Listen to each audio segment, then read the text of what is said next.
Hello friends, good morning to all. Daily class में आप सभी का स्वागत है। तो दोस्तों, आज हम बात करने वाले हैं जीके जीएस के प्रैक्टिस सेट के क्वेश्चनों का, जो कि हमारे एग्जाम के लिए जो है बहुत ही इंपॉर्टेंट होगा। तो दोस्तों, अगर आपने अभी तक हमारे यूट्यूब चैनल डेली क्लास को सब्सक्राइब नहीं किया है तो हमारे यूट्यूब चैनल डेली क्लास को सब्सक्राइब करना ना भूलें। और अगर आपने इस सेशन को अभी तक अपने दोस्तों के साथ शेयर नहीं किया है तो जल्दी से इस सेशन को अपने दोस्तों के साथ ज़रूर शेयर करें। और दोस्तों, कल है संडे। कल क्या है? संडे है। और आपको पता है कि संडे के दिन जो है टेस्ट होता है। तो कल जो है हमारे टाइमिंग जो है कुछ चेंज रहेंगे। जैसे कि कल का जो टेस्ट है वो स्टार्ट होगा सुबह 7 बजे से। कितने बजे से? सुबह 7 बजे से।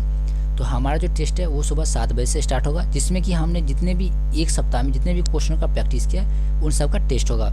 उसमें आपको देखना है कि आपने कितने क्वेश्चनों का जो है प्रैक्टिस अच्छे से किया है। और अगर जिस क्वेश्चनों का आपको प्रैक्टिस अच्छे से नहीं हो पाया वो आपका जो इस सेशन के साथ जो है वो अच्छे से प्रैक्टिस हो जाएगा। तो कल जो हमारा टेस्ट है वो कब है? 7 बजे सुबह। कब है? 7 बजे सुबह में। तो इसे अटेंड करना आप बिल्कुल भी ना भूलें। तो दोस्तों, जितने भी लोग हैं जल्दी से लाइव आ जाइए। और दोस्तों, इस सेशन का PDF जो है आपको शाम में टेलीग्राम पे मिल जाएगा। तो अगर आप हमारे यूट्यूब चैनल पे नए हैं और हमारे टेलीग्राम ग्रुप से नहीं जुड़े हैं तो उसका लिंक आपको नीचे डिस्क्रिप्शन बॉक्स में मिल जाएगा, वहाँ से आप हमारे टेलीग्राम ग्रुप से जुड़ सकते हैं। और दोस्तों, आपको याद रखना है कि कल 7 बजे जो है हमारा लाइव टेस्ट है, तो इसे अटेंड करना आप बिल्कुल भी ना भूलें। तो इसमें जो है हम बहुत ही तेज़ी गति से जितने भी एक सप्ताह में क्वेश्चन हुआ है सबका प्रैक्टिस करेंगे। तो तब तक चलते हैं दोस्तों आज के सेशन को देखते हुए। तो आज का जो हमारा सेशन है वो क्या है? जीके जीएस का। तो जैसे कि यहाँ पे आप देख सकते हैं दोस्तों, हमारा जो फर्स्ट क्वेश्चन है वो क्या है? कंप्यूटर से रिलेटेड है। तो इसका आंसर तो आप सभी को पता होगा कि हार्ड डिस्क की स्पीड कितनी होती है। तो दोस्तों, हार्ड डिस्क की जो स्पीड है वो कितनी होती है? तो आप सभी को गुड मॉर्निंग। आपको जल्दी से बताना है कि हार्ड डिस्क की स्पीड जो है निम्नलिखित में से कितनी होती है। अब आपको स्टडी पे ध्यान देना, जल्दी से इसका आंसर बताना है कि क्या होगा। तो 3600 चक्र पत्र प्रति मिनट। क्या होगा इसका सही आंसर? डी। हार्ड डिस्क की स्पीड जो है वो कितनी होती है? 3600 चक्र प्रति मिनट। तो इसका सही आंसर हो जाएगा डी। क्या हो जाएगा इसका सही आंसर? डी। अब देखिए यहाँ पे नेक्स्ट क्वेश्चन है, पृथ्वी का अक्ष अपने कक्ष तल के साथ कितना कोण बनाती है। क्वेश्चन है हमारा, पृथ्वी के अक्ष जो है अपने कक्ष तल के साथ कितने डिग्री का कोण बनाती है। तो दोस्तों, आप सभी ने बचपन में इस क्वेश्चन को जो पढ़ा होगा और इसका आंसर भी आप सभी को पता होगा। लेकिन यहाँ पे क्वेश्चन जो है बचपन से कुछ अलग है। तो आपको जल्दी से बताना है कि पृथ्वी का अक्ष अपने कक्ष तल के साथ कितना कोण बनाती है। तो दोस्तों, कितना बनाती है? यहाँ पे झुकाव हुआ नहीं बोला, इसमें बोल रहा है कि पृथ्वी का अक्ष अपने कक्ष तल के साथ कितना डिग्री कोण बनाती है। तो 66.5 डिग्री। कितना का? 66.5 डिग्री।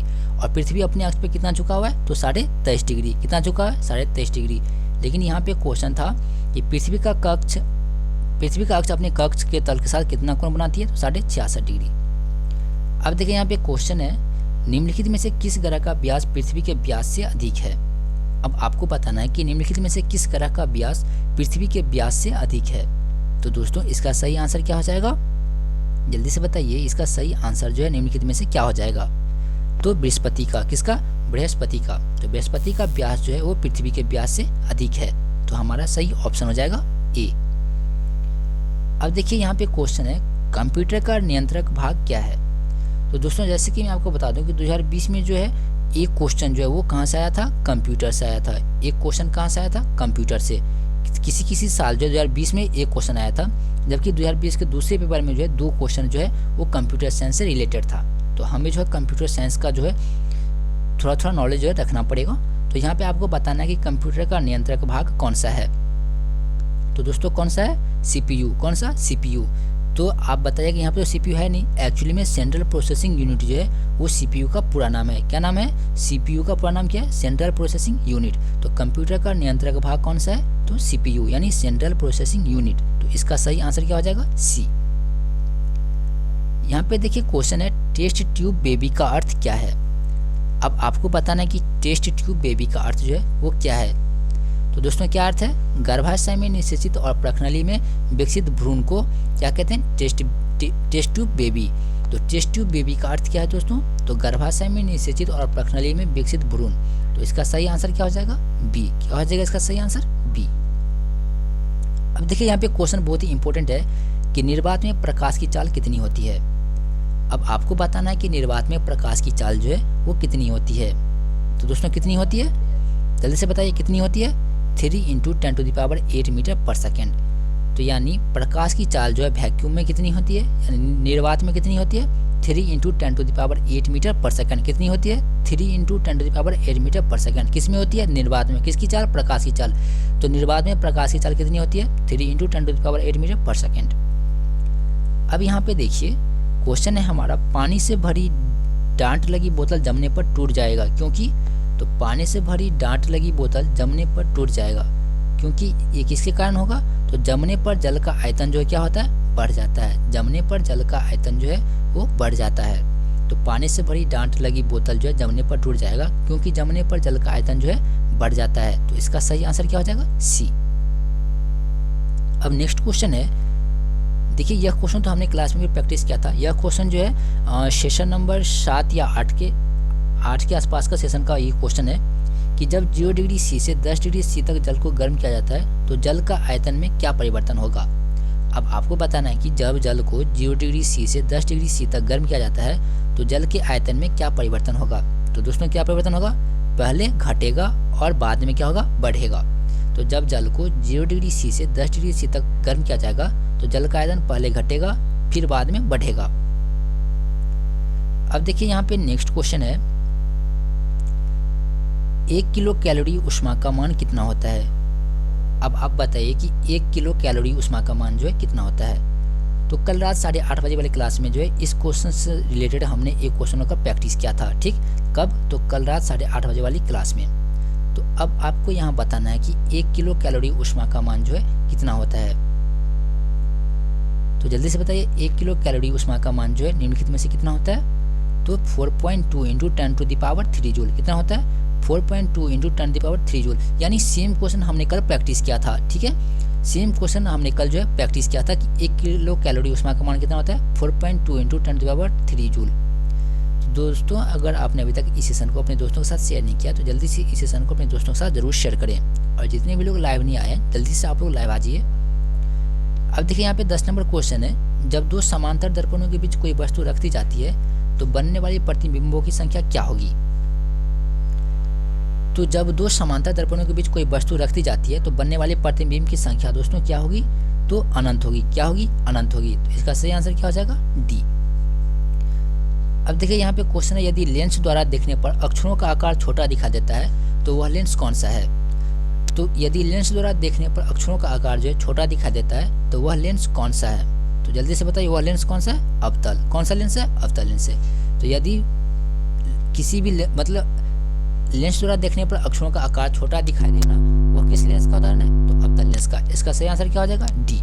तो अवतल लेंस से हम किसी भी अक्षरों को देखेंगे तो उसका आकार जो है उस अक्षर से छोटा दिखाई देगा, ठीक। अब देखिए यहाँ पे क्वेश्चन है, डायनेमो का सिद्धांत किस पे आधारित है। अब आपको बताना है कि डायनेमो का सिद्धांत जो है वो किस पे आधारित है। तो दोस्तों इसका सही आंसर क्या हो जाएगा, डायनेमो का सिद्धांत जो है वो फैराडे के नियम पर आधारित है। डायनेमो का सिद्धांत किस पर आधारित है, तो फैराडे के नियम पर। इसका सही ऑप्शन क्या हो जाएगा, बी। क्या हो जाएगा इसका सही ऑप्शन, बी। अब देखिए यहाँ पे 13 नंबर क्वेश्चन है, डायोड किस रूप में कार्य करता है। क्वेश्चन है डायोड किस रूप में कार्य करता है। तो दोस्तों डायोड जो है किस रूप में कार्य करता है, रेक्टिफायर के रूप में। किसके रूप में, रेक्टिफायर के रूप में। तो डायोड किस रूप में कार्य करता है, रेक्टिफायर के रूप में। यह क्वेश्चन 2020 में पूछा गया था कि डायोड किस रूप में कार्य करता है, तो रेक्टिफायर के रूप में। इसका सही आंसर क्या हो जाएगा, ए। अब देखिए यहाँ पे नेक्स्ट क्वेश्चन है, एक लड़का झूले पर बैठकर झूल रहा है, यदि लड़का झूले पर खड़ा हो जाए तो प्रदोल आवर्तकाल जो है क्या हो जाएगा। अब आपको बताना है कि एक लड़का झूले पर बैठकर झूल रहा है, यदि लड़का झूले पर खड़ा हो जाए तो प्रदोल आवर्तकाल क्या होगा। तो दोस्तों जल्दी से बताइए क्या हो जाएगा, कम हो जाएगा। क्या हो जाएगा, कम हो जाएगा। इसका सही आंसर क्या हो जाएगा, ए। इसका सही आंसर क्या हो जाएगा, ए। तो दोस्तों इस क्वेश्चन से रिलेटेड आपको कोई भी प्रॉब्लम हो तो आप हमें जो है टेलीग्राम आईडी में बता सकते हैं, या नहीं तो इस वीडियोज के कमेंट बॉक्स में आप हमें बता सकते हैं। अब देखिए यहाँ पे नेक्स्ट क्वेश्चन है, किसी ध्वनि स्रोत की आवृत्ति में होने वाले उतार चढ़ाव को क्या कहते हैं। तो किसी ध्वनि स्रोत की आवृत्ति में होने वाले उतार चढ़ाव को क्या कहते हैं। तो दोस्तों क्या कहते हैं, डॉपलर प्रभाव। क्या कहते हैं, डॉपलर प्रभाव। तो किसी ध्वनि स्रोत की आवृत्ति में होने वाले उतार चढ़ाव क्या कहते हैं, डॉपलर इफेक्ट यानी डॉपलर प्रभाव। इसका सही ऑप्शन क्या हो जाएगा, ए। क्या हो जाएगा इसका सही ऑप्शन, ए। अब देखिए यहाँ पे क्वेश्चन है, हाइड्रोजन परमाणु का न्यूक्लियस बनता है। तो हाइड्रोजन परमाणु का न्यूक्लियस जो है वो किससे बनता है? तो जल्दी से कमेंट कीजिए कि हाइड्रोजन परमाणु का न्यूक्लियस जो है वो निम्नलिखित में से किससे बनता है? तो दोस्तों किससे बनता है? सिर्फ एक न्यूट्रॉन से। किससे बनता है? सिर्फ एक न्यूट्रॉन से। तो हाइड्रोजन परमाणु का न्यूक्लियस जो है किससे बनता है? तो सिर्फ एक न्यूट्रॉन से। तो इसका सही आंसर क्या हो जाएगा? सी। अब देखिए यहाँ पे बहुत ही इंपॉर्टेंट क्वेश्चन है कि सोडियम धातु को डुबो कर रखा जाता है। अब आप बताइए कि सोडियम धातु को किस में डुबो कर रखा जाता है? तो 10th में हम लोगों का एक क्वेश्चन था कि सोडियम को केरोसिन तेल में डुबो कर क्यों रखा जाता है। तो आपको तो उसी क्वेश्चन से इसका आंसर पता चल जाता है कि सोडियम धातु को किस में डुबो कर रखा जाता है दोस्तों? तो केरोसिन में। अब केरोसिन में क्यों डुबो कर रखा जाता है? तो क्योंकि केरोसिन में जो है ऑक्सीजन की मात्रा नहीं होती है। तो केरोसिन में जो है वो ऑक्सीजन की मात्रा नहीं होती है, इसीलिए सोडियम को केरोसिन तेल में डुबो कर रखा जाता है। अगर हम सोडियम को खुले में रखेंगे तो ऑक्सीजन के संपर्क में आने से क्या होगा? वो जल उठेगा और क्या होगा? एक भयानक आग पकड़ लेगी। तो इसीलिए सोडियम को जो है दोस्तों केरोसिन तेल में डुबो कर रखा जाता है। तो सोडियम को केरोसिन तेल में डुबो कर क्यों रखा जाता है? क्योंकि केरोसिन तेल में जो है वो ऑक्सीजन की मात्रा नहीं होती है। अब देखिए यहाँ पे क्वेश्चन है, प्राकृतिक रबड़ का बहुलक है। अब आपको बताना है कि प्राकृतिक रबड़ का पॉलीमर कौन सा है। तो दोस्तों 12th का क्वेश्चन है कि प्राकृतिक रबड़ का बहुलक क्या है। यह क्वेश्चन हम लोगों ने 12th में पढ़ा होगा कि प्राकृतिक रबड़ का बहुलक क्या है। तो दोस्तों इसका सही आंसर क्या हो जाएगा? आइसोप्रीन। क्या हो जाएगा? आइसोप्रीन। तो इसका सही आंसर क्या हो जाएगा? ए। प्राकृतिक रबड़ का बहुलक क्या है? आइसोप्रीन। अब नेक्स्ट क्वेश्चन है, रेयॉन रासायनिक दृष्टि से क्या है? क्वेश्चन क्या है? रेयॉन जो है रासायनिक दृष्टि से क्या है? तो जल्दी से इसका आंसर कीजिए। इसका सही आंसर क्या हो जाएगा? रेयॉन रासायनिक दृष्टि से क्या है? तो सेल्यूलोज। क्या है? सेल्यूलोज।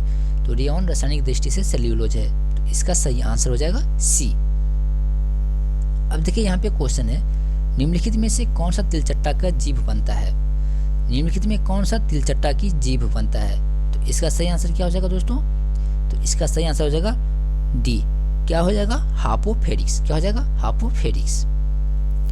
अब देखिए यहाँ पे क्वेश्चन है 21 नंबर कि एक चींटी चारों ओर की वस्तुएं देख सकती है क्योंकि उसमें क्या उपस्थित रहता है।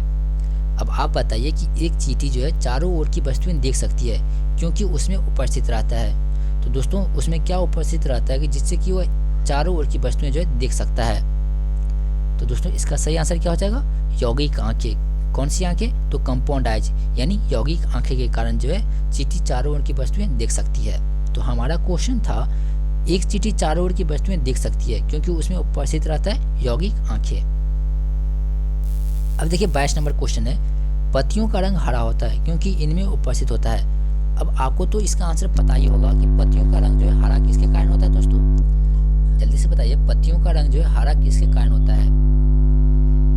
जल्दी से बताइए, पत्तियों का रंग हरा होता है क्लोरोफिल के कारण। किसके कारण? क्लोरोफिल के कारण जो है पत्तियों का रंग हरा होता है। तो इसका सही आंसर क्या हो जाएगा? डी।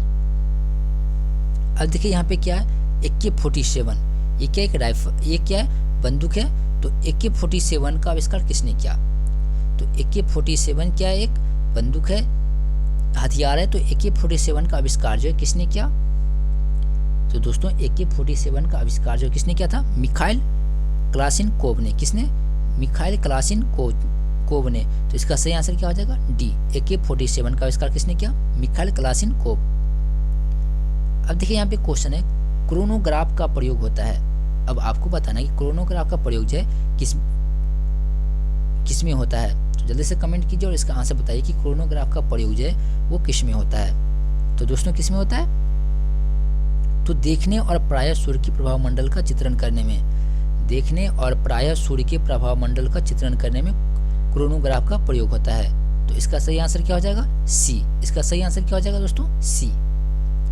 अब देखिए यहाँ पे नेक्स्ट क्वेश्चन है, जीवन के रासायनिक विकास को किसने प्रस्ताव रखा?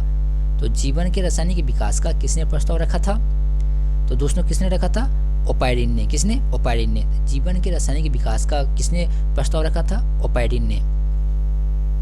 अब यहाँ पे नेक्स्ट क्वेश्चन है, दूरबीन की आवर्धन क्षमता को बढ़ाने के लिए फोकस दूरी को क्या करना पड़ता है? तो दूरबीन की आवर्धन क्षमता को बढ़ाने के लिए फोकस दूरी जो है क्या करना पड़ेगा दोस्तों?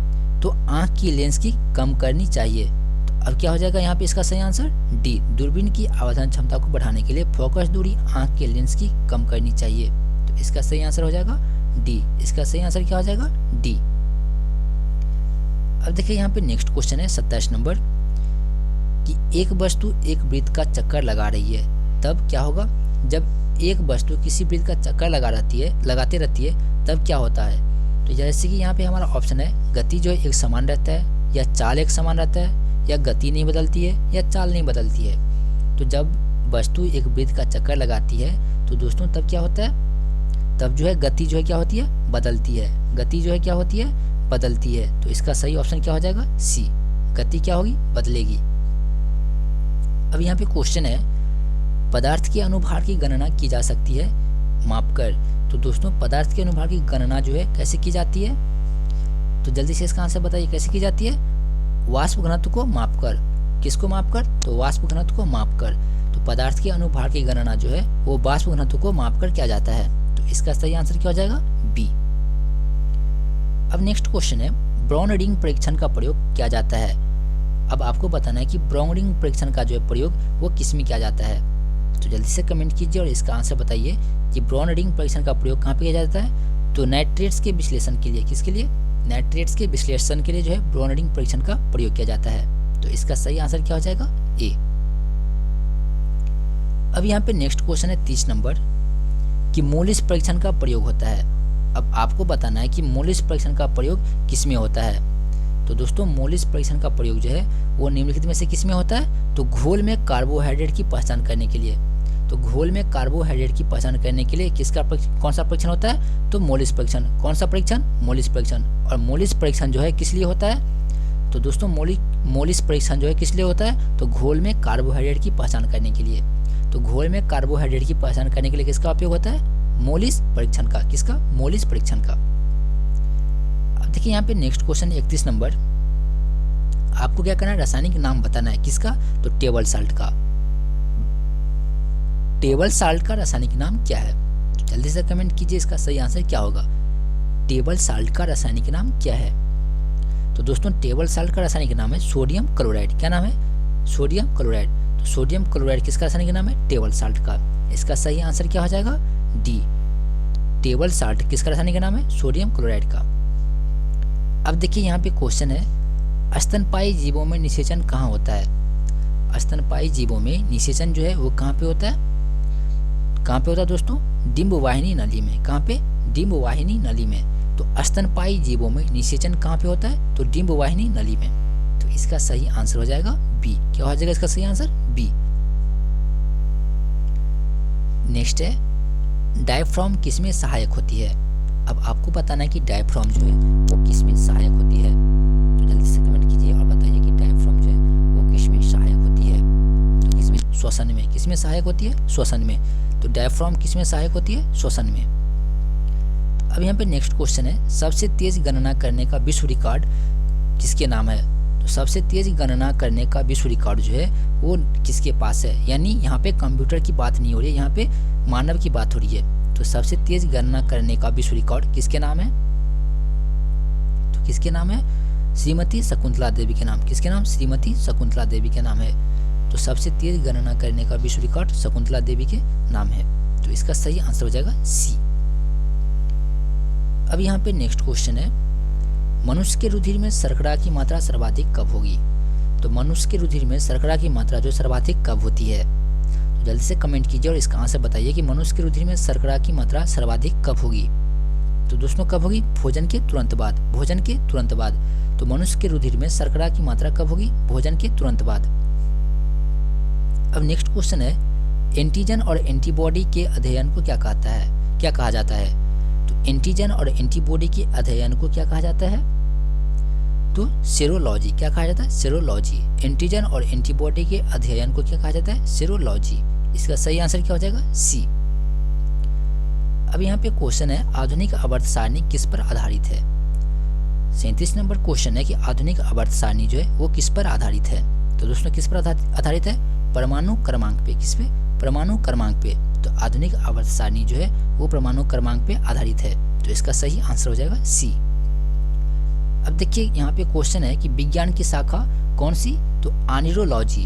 तो आयरोलॉजी के अध्ययन जो है वो मतलब क्वेश्चन है कि विज्ञान की शाखा ऑनरोलॉजी का अंतर्गत अध्ययन किया जाता है। तो अब बताइए कि ऑनरोलॉजी का अध्ययन किसके लिए किया जाता है? तो दोस्तों किसके लिए किया जाता है ऑनरियोलॉजी का अध्ययन? जल्दी से बताइए किसके लिए? तो स्वप्न के लिए। किसके लिए? स्वप्न के लिए। तो इसका सही आंसर हो जाएगा सी। अब देखिए यहाँ पे नेक्स्ट क्वेश्चन है, कंप्यूटर में डाटा का सबसे छोटा मात्रक क्या है? आप सभी लोग फोन चलाते होंगे या आपके पास डेस्कटॉप लैपटॉप कुछ भी होगा, तो अब जल्दी से बताइए कंप्यूटर में डाटा का सबसे छोटा मात्रक कौन सा है? तो कंप्यूटर के साथ मोबाइल का भी सबसे छोटा जो मात्रक होता है वो दोनों सेम ही होता है। तो जल्दी से बताइए कि कंप्यूटर में डाटा का सबसे छोटा मात्रक क्या है? तो सबसे छोटा यूनिट क्या है? तो दोस्तों सबसे छोटा यूनिट क्या है? तो बीट। क्या होता है? बीट। क्या हो जाएगा? बीट। इसका सही आंसर क्या हो जाएगा? सी। इसका सही आंसर क्या हो जाएगा? सी। तो कंप्यूटर में डाटा की सबसे छोटा मात्रक क्या है? बीट। तो इसका सही आंसर हो जाएगा दोस्तों सी। अब यहाँ पे हमारा नेक्स्ट क्वेश्चन है 40 नंबर कि निम्नलिखित में से किसका सही सुमेलन नहीं है? अब आपको बताना है कि निम्नलिखित में से किसका सही सुमेल नहीं है। तो इसका सही आंसर क्या हो जाएगा? निम्नलिखित में से किसका सही सुमेल नहीं है? तो दोस्तों इसका जो है सही आंसर क्या हो जाएगा? तो तृणभक्षी गौसा उपभोक्ता। क्या हो जाएगा? तृणभक्षी गौसा उपभोक्ता। इसका सही आंसर हो जाएगा डी। अब यहाँ पे नेक्स्ट क्वेश्चन 41 नंबर, सौर ऊर्जा की सबसे महत्वपूर्ण भूमिका क्या है? तो सौर ऊर्जा की जो है सबसे महत्वपूर्ण भूमिका क्या है? तो कार्बन चक्र में। सौर ऊर्जा की सबसे महत्वपूर्ण भूमिका है कार्बन चक्र में। इसका सही आंसर हो जाएगा ए। सौर ऊर्जा की सबसे महत्वपूर्ण भूमिका कौन सी दोस्तों? तो कार्बन चक्र में। इसका सही आंसर हो जाएगा ए। अब देखिए यहाँ पे नेक्स्ट क्वेश्चन है, निम्नलिखित लवणों में से सागरीय जल की लवणता में किसका अधिकतम योगदान है? अब आपको बताना है कि निम्नलिखित लवणों में से सागरीय जल की लवणता में किसका अधिकतम योगदान है। तो इसका सही आंसर क्या हो जाएगा? तो सागरीय जल की लवणता में किसका अधिकतम योगदान रहता है दोस्तों? तो सोडियम क्लोराइड का। किसका? सोडियम क्लोराइड का, NaCl का। तो सागरीय जल में लवणता में किसका अधिकतम योगदान है? तो सोडियम क्लोराइड का। इसका सही आंसर हो जाएगा सी। इसका सूत्र क्या होता है? NaCl। तो सागरीय जल में लवणता में किसका अधिकतम योगदान है? तो सोडियम क्लोराइड का। अब देखिए यहाँ पे नेक्स्ट क्वेश्चन है, आजकल सड़क की रोशनी में पीले लैंप बहुतायत में प्रयुक्त हो रहे हैं। इन लैंपों में निम्नलिखित में से किसका उपयोग करते हैं? अब आपको बताना है कि आजकल सड़क की जो रोशनी में पीले लैंप का बहुतायत में प्रयुक्त हो रहा है, यानी पीले लैंप का बहुत ज़्यादा उपयोग हो रहा है। तो इस लैंप में जो है किसका उपयोग किया जाता है? तो अब आपको बताना है कि सड़क के किनारे जो पीले लैंप लगा रहता है उसमें जो है किसका उपयोग किया जाता है? तो दोस्तों किसका उपयोग किया जाता है? सोडियम का। किसका उपयोग? सोडियम का। अब देखिए यहाँ पे नेक्स्ट क्वेश्चन है, सूची 1 को सूची 2 से सुमेलित करना है। ठीक, तो अब जो है आपको यहाँ पे जो है क्या करना है? सूची 1 को सूची 2 से मिलान करना है। तो अब यहाँ पे देखिए हमारा जो क्वेश्चन है कुछ इस प्रकार से, सूची 1 और सूची 2। यहाँ पे लिखा है कि विटामिन B12 से क्या मिलता है? तो दोस्तों विटामिन B12 से जो है हमें क्या मिलता है? कोबाल्ट। ठीक है, यहाँ पे क्या हो जाएगा? विटामिन B12 कोबाल्ट से हो जाएगा। और हेमोग्लोबिन जो है किसमें उपस्थित रहता है? तो दोस्तों हेमोग्लोबिन जो है किसमें उपस्थित रहता है? देखिए जैसे कि आप देख सकते हैं यहाँ पे अणु लिखा है और उपस्थित तत्व। यह अणु जो है किसमें उपस्थित रहता है? तो विटामिन B12 किसमें रहता है? कोबाल्ट में। जबकि हेमोग्लोबिन जो है किसमें रहता है? तो दोस्तों हेमोग्लोबिन जो है वो किसमें रहता है? जल्दी से बताइए, इसका सही आंसर क्या हो जाएगा? लोहा। क्या? ठीक है, क्या हो जाएगा? लोहा में। विटामिन B12 कोबाल्ट से हो जाएगा। उसके बाद हमारा क्वेश्चन है, उसके बाद सी नंबर है क्लोरोफिल। तो क्लोरोफिल जो है वो किसमें हो जाएगा? तो मैग्नीशियम में। किसमें? मैग्नीशियम में। और पीतल हो जाएगा तांबा। ठीक, पीतल हो जाएगा तांबा। तो अब देखिए यहाँ पे हमारा सही ऑप्शन क्या हो जाएगा दोस्तों? तो ए का हो जाएगा क्या? 2। ए का 2 यहाँ है और ए का ए और बी में है। ठीक, तो ए और बी को देखते हैं। तो यहाँ पे हमारा क्या था? ए का क्या था? 2 था। ठीक, उसके बाद क्या था? बी का था 4। ठीक है ना, हेमोग्लोबिन का लोहा होगा। तो बी का था 4। तो हमारा सही ऑप्शन क्या हो जाएगा दोस्तों? ए। क्या हो जाएगा? ए। अब देखिए नेक्स्ट क्वेश्चन है हमारा, कृत्रिम उपग्रह में विद्युत ऊर्जा का स्रोत क्या होता है? तो कृत्रिम उपग्रह में विद्युत ऊर्जा का स्रोत क्या होता है? तो क्या होता है? सौर सेल। क्या होता है? सौर सेलें। तो कृत्रिम उपग्रह में विद्युत ऊर्जा का स्रोत क्या है? सौर सेलें। मतलब सेल मतलब बैटरी, तो सौर सेल। इसका सही ऑप्शन हो जाएगा बी। अब देखिए यहाँ पे क्वेश्चन है, निम्नलिखित में से किस किस्म के कोयले में कार्बन की मात्रा अधिकतम पाई जाती है? आपको बताना है कि निम्नलिखित में से किस की मात्रा अधिकतम पाई जाती है दोस्तों किस में, तो एंथ्रेसाइट में। किस में? एंथ्रेसाइट में। तो एंथ्रेसाइट में कार्बन की मात्रा जो है सबसे अधिक पाई जाती है, तो इसका सही आंसर हो जाएगा ए।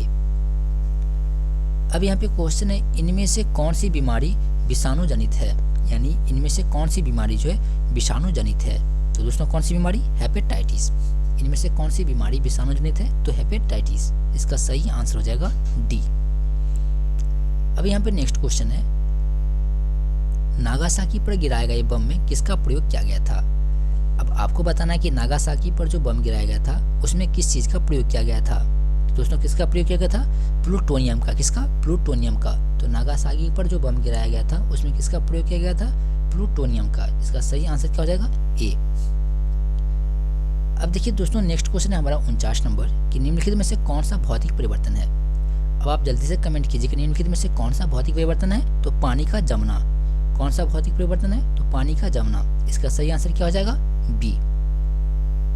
अब यहाँ पे नेक्स्ट क्वेश्चन है 50 नंबर कि इनमें से कौन ऊष्मा का चालक है। तो इनमें से कौन सबसे अच्छा ऊष्मा का चालक है। तो दोस्तों अच्छा ऊष्मा चालक इनमें से कौन सा है? तो चांदी। तो चांदी जो है ऊष्मा का सबसे अच्छा चालक है। तो इसका सही आंसर क्या हो जाएगा? ए। तो दोस्तों अगर आपने अभी तक हमारे इस सेशन को लाइक नहीं किया है तो प्लीज़ हमारे इस सेशन को लाइक कर लें और इस सेशन को अपने दोस्तों के साथ ज़रूर शेयर करें। तो दोस्तों आज के लिए बस इतना ही था। अब जो है हमारा नेक्स्ट क्लास कब है? तो 9 बजे। कब है? 9 बजे, जिसमें हम टॉप 50 क्वेश्चनों को प्रैक्टिस करेंगे। जिसमें कितने क्वेश्चन का प्रैक्टिस करेंगे? टॉप 50 क्वेश्चंस का। तो दोस्तों अब हम मिलेंगे कब? तो 9 बजे। कब मिलेंगे? 9 बजे। 9 बजे के बाद अपना क्लास कब होगा? 12:30 बजे। 12:30 बजे। तो दोस्तों अब चलते हैं, मिलेंगे कितने बजे? 9 बजे।